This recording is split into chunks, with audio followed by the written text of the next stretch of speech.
साथीहरु नमस्कार। आज म तपाईहरुसँग ताइवान भन्ने देशको बारेमा केही कुरा भन्न गइरहेको छु। हालसालै अमेरिकी राष्ट्रपति डोनाल्ड ट्रम्प चाइनाको भ्रमण गरेर फर्किसकेपछि ताइवान भन्ने देश अथवा ताइवान भन्ने शीर्षक निकै चर्चामा रह्यो र ताइवान के हो, कस्तो देश हो, किन चर्चा चुलियो भन्ने विषयमा म तपाईहरुसँग केही कुराहरू शेयर गर्न खोजिरहेको छु। व्यावहारिक रूपमा ताइवान एउटा पूर्ण स्वतन्त्र लोकतान्त्रिक देश जस्तै सञ्चालन हुन्छ।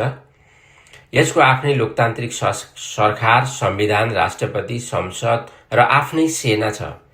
ताइवानको आफ्नै राजधानी र राष्ट्रिय मुद्रा छ। यसको आफ्नो क्षेत्र र जनतामाथि पूर्ण नियन्त्रण छ। तपाई यदि ताइवान जानुभयो भने तपाई एउटा पूर्ण स्वायत्त र आत्मशासित समाजमा प्रवेश गर्नुहुन्छ।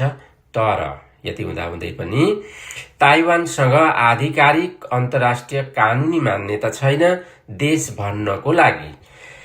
किन छैन भने चीनले ताइवानलाई आफ्नो एउटा छुट्टिएको प्रान्त मान्छ र भविष्यमा चीनमा गाभ्ने दाबी गर्छ। चीनले एक चाइना नीतिका कारण ताइवानलाई छुट्टै देशको रूपमा मान्यता दिने देशहरूसँग सम्बन्ध तोड्न खोज्छ।